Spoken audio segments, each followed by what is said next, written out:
Existe un patrón en la historia de esta competición que nunca recibe la atención que merece. Los mayores problemas de la Copa del Mundo rara vez se anuncian a bombo y platillo. No llegan con un solo titular dramático. Se acumulan. Se desarrollan silenciosamente a través de reuniones de planificación, decisiones sobre infraestructura y contratos firmados en salas que los aficionados al fútbol nunca ven.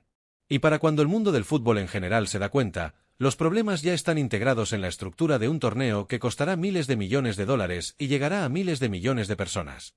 La Copa del Mundo de 2026 fue un ejemplo magistral de este patrón. Las señales de alerta eran visibles años antes del partido inaugural. Se planteaban las preguntas y las respuestas. Cuando llegaban, a menudo lo hacían demasiado tarde para cambiar algo fundamental. La Copa Mundial de la FIFA 2030 está a 4 años. Y las señales de alerta ya están ahí, no ocultas, no susurradas, documentadas, en forma de ciudades anfitrionas que ya se han retirado antes de que se haya completado la renovación de un solo estadio. En forma de una disputa tan grave que el presidente de la Federación Española de Fútbol calificó un resultado alternativo como imposible de explicar. En forma de un formato sin precedentes históricos, 6 países, 3 continentes, 44 días, que nadie en el deporte puede decir con certeza cómo será su gestión en la práctica y en forma de una serie de preguntas sobre la participación de Marruecos en particular que han generado procedimientos legales formales al más alto nivel de las leyes deportivas. Entonces, ¿qué está sucediendo realmente aquí? Comencemos con la arquitectura básica que la FIFA ha construido para 2030 porque es necesario comprender la ambición antes de poder apreciar por qué importan las complicaciones. Esta es la Copa Mundial del Centenario. 100 años rojos desde que Uruguay fue sede de la primera edición en 1930. 13 naciones, 3 semanas, el Estadio Centenario y Montevideo y un trofeo levantado por primera vez. Para conmemorar ese aniversario, la FIFA decidió hacer algo verdaderamente sin precedentes. Se jugarán 3 partidos en Sudamérica, uno en Argentina, Uruguay y Paraguay, como partidos de celebración del centenario antes de que el torneo principal se traslade a sus anfitriones principales en Europa y África. España, Portugal y Marruecos albergarán la mayor parte de la competición en 20 estadios de 17 ciudades. La final está programada para el 21 de julio de 2030. El torneo durará 44 días, la Copa del Mundo más larga de la historia, superando los 39 días de 2026, debido a que los viajes multicontinentales entre Sudamérica y Europa así lo exigen. 6 países, 3 continentes, 44 días. 100 años de historia conmemorados simultáneamente. Sobre el papel, es realmente extraordinario. En la práctica, también es realmente complicado, y las complicaciones ya se están haciendo visibles de maneras que merecen una atención cuidadosa. Empecemos con España, porque es la principal anfitriona de este torneo en el sentido de que cuenta con el mayor número de sedes y la mayor parte del calendario de partidos. España ha propuesto 11 estadios en 9 ciudades. Pero la palabra propuesto tiene un significado especial en esa frase, porque 2 de esas ciudades ya se han retirado y el proceso de retirada aún no ha terminado. Málaga fue la primera en retirarse. En julio de 2025, la ciudad confirmó su retirada por motivos logísticos relacionados con la renovación del Estadio La Rosaleda. La renovación estaba planificada, la inversión discutida, y luego las cuestiones prácticas de lo que realmente se requería se hicieron lo suficientemente claras como para tomar la decisión de retirarse. Esto no es inusual en grandes eventos deportivos.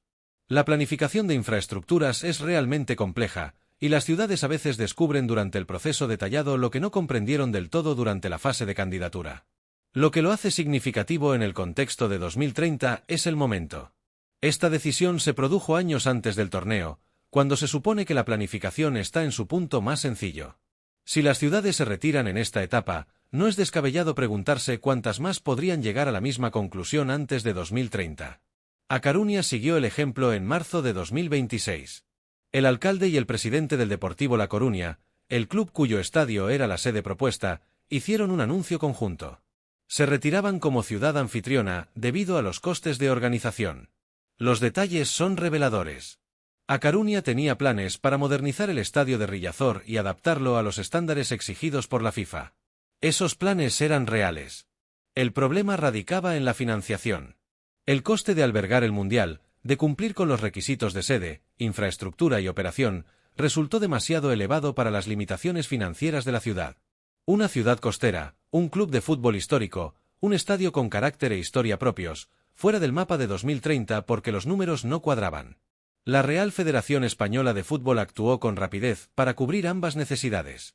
Presentó candidaturas para el Estadio Nou i Mai Estàlia en Valencia y el Estadio de Balidos en VGO como sustitutos. Hay un detalle importante que merece la pena destacar.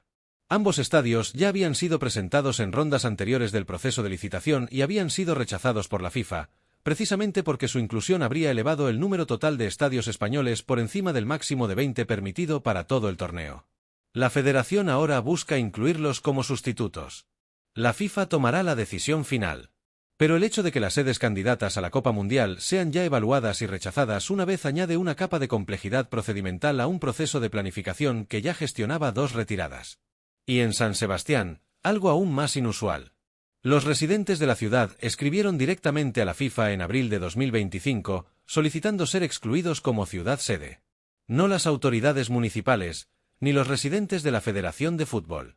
Una comunidad cuya relación con la presencia de la Copa Mundial en su ciudad había llegado, incluso antes de que comenzaran las obras de infraestructura, al punto en que una parte significativa de la población quiso dejar constancia por escrito de su preocupación y enviarla al organismo rector del fútbol. Su preocupación radicaba en el turismo, en el temor de que la celebración de partidos de la Copa Mundial acelerara el tipo de presión turística que varias ciudades europeas han estado gestionando en los últimos años.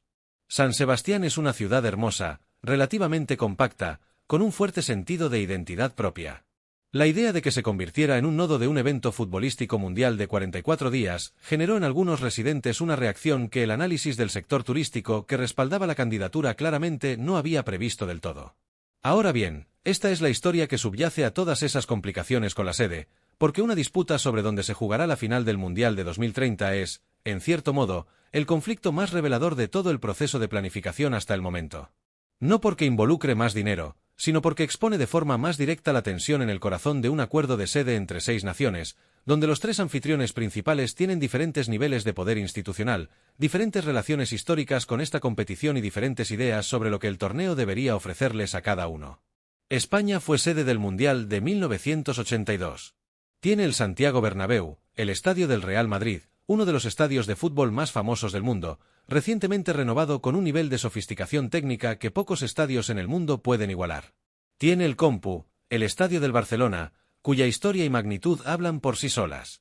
El presidente de la Real Federación Española de Fútbol declaró públicamente, de una manera que claramente pretendía ser ampliamente difundida, que sería imposible explicar que España no sea la sede del Mundial. Esas fueron sus palabras exactas. Imposible de explicar. Marruecos nunca ha sido sede de la Copa del Mundo. Lo intentó 6 veces, en 1994, 1998, 2006, 2010 y 2026, y solo lo logró en el 6º intento al unirse a la candidatura española y portuguesa. Se proyecta que el Estadio Hassan II, en construcción en Casablanca, albergue aproximadamente a 115.000 espectadores. Una vez terminado, se convertiría en el estadio de fútbol más grande del mundo. Marruecos quiere la final. Marruecos ha estado trabajando para lograrlo, y su argumento es que una Copa del Mundo centenaria celebrada en 2 continentes, con el perfil del fútbol africano genuinamente elevado por la presencia del torneo en el norte de África, debería poder albergar su partido final en suelo africano.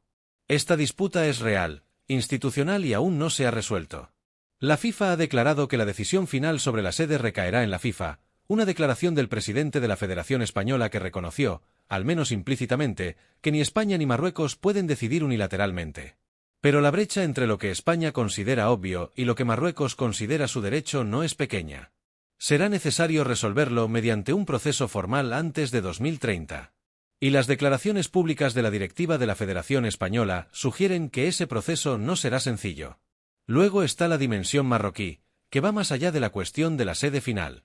El tema del Sáhara Occidental ya ha generado procedimientos legales formales ante el Tribunal de Arbitraje Deportivo.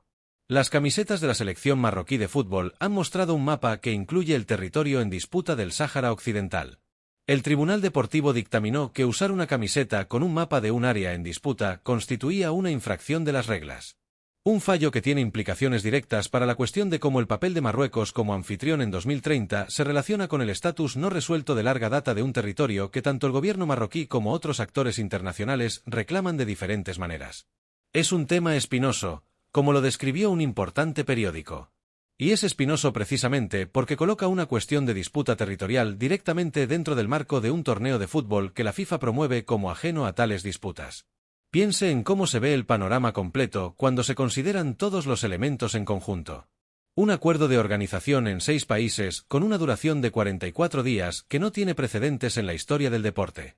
2 ciudades anfitrionas ya retiradas de la lista española antes de que comenzara la renovación del estadio, con candidatas sustitutas que son sedes previamente rechazadas.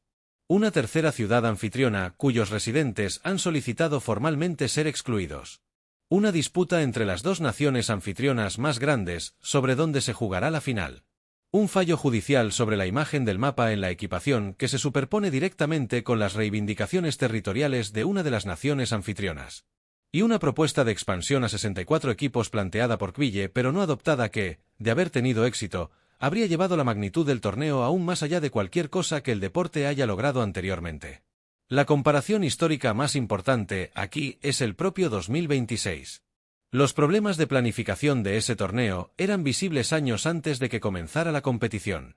Las señales de alerta se documentaron, se hicieron preguntas y las consecuencias acumuladas de respuestas insuficientes llegaron en forma de festivales de aficionados cancelados, ocupación hotelera por debajo de lo previsto, citaciones judiciales y controversias que siguieron al torneo desde su día inaugural. La lección de 2026 para 2030 es que organizar un mundial en varios países no funciona. Los problemas inherentes a la fase de planificación no se resuelven solo porque la competición comience. Llegan transformados por las circunstancias específicas del torneo, convirtiéndose precisamente en el tipo de desafíos que el fútbol en sí mismo no puede superar por completo. El Mundial de 2030 tiene el potencial de ser verdaderamente extraordinario. Una celebración del centenario que se desarrollará en 3 continentes. El Estadio Centenario de Montevivo, albergando un partido 100 años después de haber sido sede de la primera final de la Copa del Mundo. Los estadios más famosos de España. Los estadios históricos de Portugal y el nuevo Estadio Hassan II de Marruecos, todos en el mismo escenario. El fútbol en sí, con 48 equipos a lo largo de un torneo de 44 días, producirá momentos impredecibles que definirán cómo se recordará esta edición. Pero las complicaciones son reales, específicas y ya están en marcha. El hecho de que se aborden con la seriedad que requieren años antes del partido inaugural determinará si 2030 se recuerda como la celebración del centenario que merecía el deporte o como el torneo que repitió los mismos errores porque nadie hizo las preguntas difíciles con suficiente antelación.